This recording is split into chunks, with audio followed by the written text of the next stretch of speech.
Well, somebody in government is actually saying it. Not that I think they'll do anything about it, but they are at least speaking about it. Suella Braverman: Islamists are in charge of Britain now. A somewhat inflammatory headline. She didn't quite say that, but yeah, it makes a good header and a good start for talking about what the government needs to do. As I say, not that I think they will actually do anything. I'm Granny Opterix.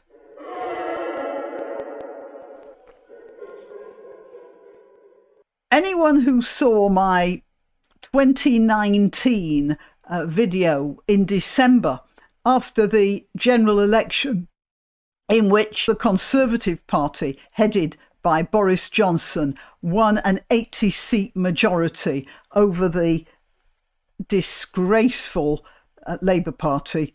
I was so happy. I was dancing around as much as you can dance around in front of a camera, going an 80-seat majority, at the time actually I thought it was an 85-seat majority, which didn't scan quite the same. But there, and I was so happy, because I thought with that sort of a majority, the Conservative Party could do away with a lot of the problematic legislation that the Labour Party had put in under pressure from Islam, by the way, earlier on under Tony Blair. And I'm referring to the Racial and Religious Hatred Act, which Tony Blair admits he did a deal with the various Muslim communities that if they would vote for the Labour Party would put in a law which, well, stifled speech critical of Islam. Oh, it was dressed up as something else, but basically that's what it was. And that law has been misused by the police ever since. And all they had to do when they had got that 80-seat majority was to spend their entire programme debating and junking all the lefty legislation that the Labour Party had managed to insert into British life, including the idea of the Supreme Court, which is a load of nonsense.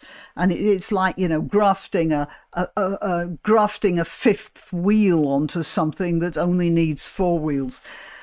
Right. Well, anyway, and they didn't. They squandered the whole thing. You see before you a very disappointed woman. But now they're not going to do anything now. It's far too late to come up with a programme like that. But at least one of the Conservative Party grandees is actually speaking about it. Islamists are now in charge of Britain, Suella Braverman has said, after the Commons Speaker admitted he had been wrong to ignore protocol over security threats to MPs. You see, there's two things here. I said the convention is that the amendments tabled by the ruling party are the ones that are chosen to motions along the lines of the one that the SNP had put forward. And that's because, theoretically, the ruling party is the party in power, which means it was the party that was voted for by the people. So what the Speaker was doing was setting aside the will of the people. And you may say, well, there are a lot of people who disagree with the Conservatives, and indeed there are, but there are a lot of people who disagree with the Labour Party as well. And when you are making a decision about which amendments to go for, you will go for the one that the people voted for. They may change their mind at the next election, but that's something else. So what that Speaker was doing was actually saying that the will of the people doesn't mean anything as much as the will of, well, his decision. And he says he dressed it up as the safety of the MPs. You know, let's talk about the, was it the Churchill expression about feeding the crocodile? Yeah, you know, appeasement is like somebody feeding the crocodile in the hope that, with other people, in the hope that he will be the last to be eaten. In an article for The Telegraph, Mrs. Braverman, the former Home Secretary and former Home Secretary for a reason, said Britain was sleepwalking into a ghettoised society, which threatened free expression. What threatens free expression is the Racial and Religious Hatred Act and all the other acts that have since been put in that deal with how people perceive things rather than what they are. And of course, it wasn't just the Racial and Religious Hatred Act. That was the thin end of the wedge. Now we've got all these laws about gender self-identity. And I believe, I saw somewhere, look, I don't know if it's true, but it's one of those things you hear and you think, yeah, that fits. That the Labour Party are going to make it illegal to misgender somebody, accidentally or deliberately. But the thin end of the wedge has already been inserted with the Racial and Religious Hatred Act, because that deals with how you feel about what somebody says, not what they actually said.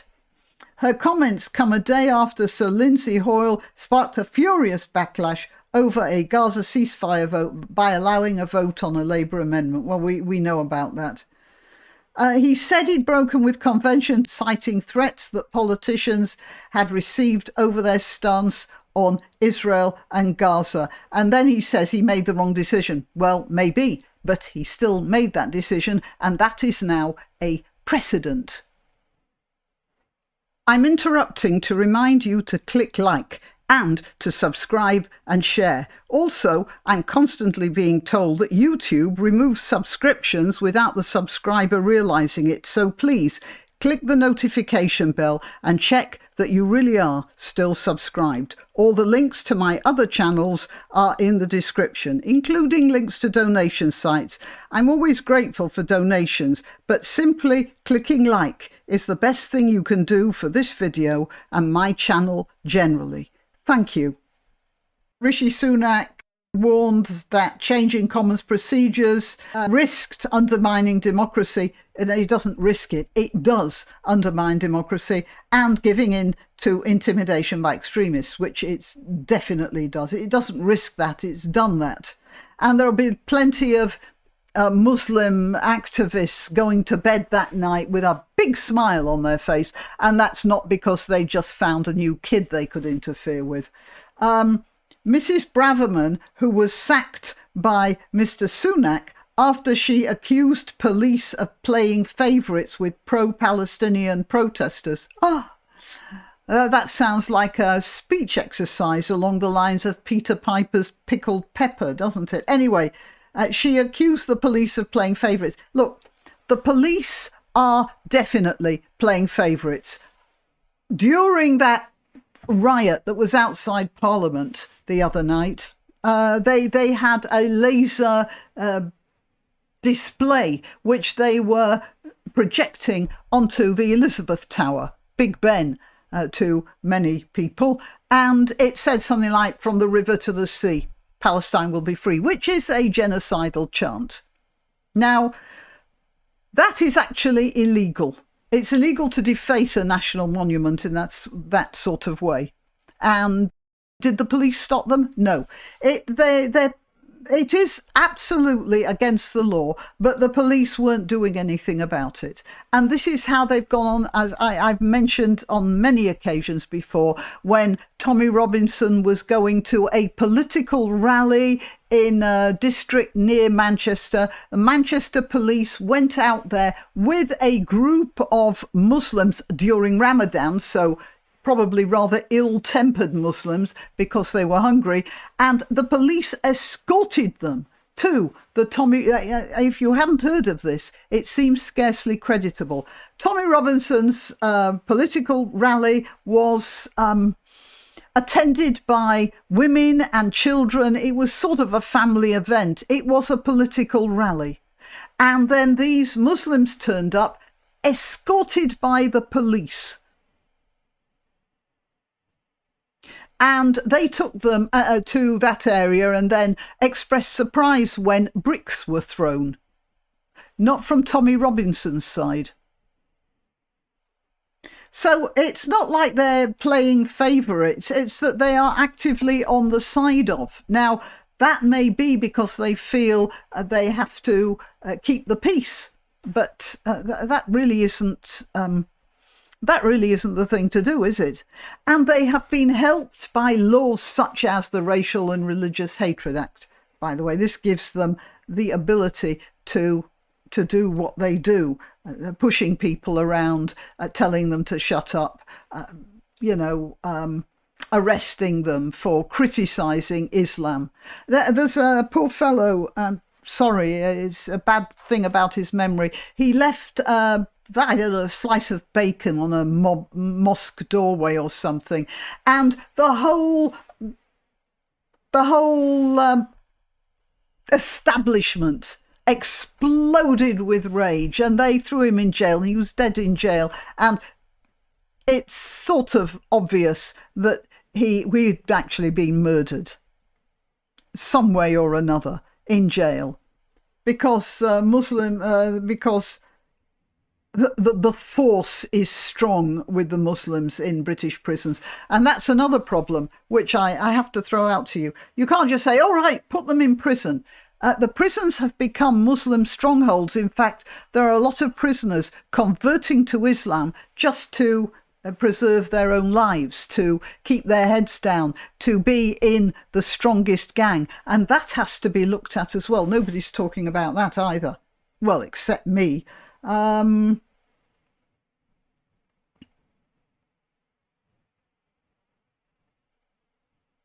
Mrs. Braverman claimed that while she may have been sacked for speaking out against what she called the appeasement of Islamists, she said she would do it again. This was because we need to wake up to what we are sleepwalking into, a ghettoised society where free expression and British values are diluted, where Sharia law, the Islamist mob and anti-Semites take over communities. Well, that's easily dealt with. As I said, ditch all the laws that protect people from criticising Islam and from insulting any religion, whatever. We aren't sleepwalking into it. The government is fully aware of what's going on, but is too cowardly to do anything about it. We need to overcome the fear of being labelled Islamophobic and speak truthfully.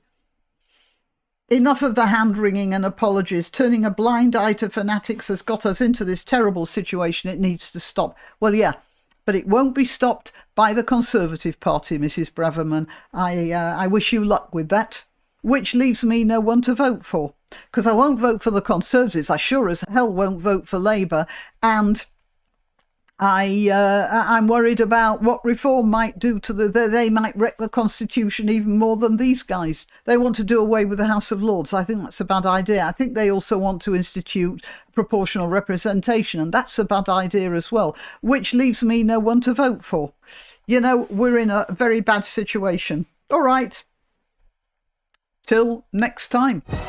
Why not treat yourself or a favoured relative or friend to these magnificent examples of merch? The mugs and t-shirts come in the Graniopteryx design or Granbo with a firearm or the more deadly knitting needles. Go to www.graniopteryx.com and whatever platform you're watching this on, please click like, subscribe and share.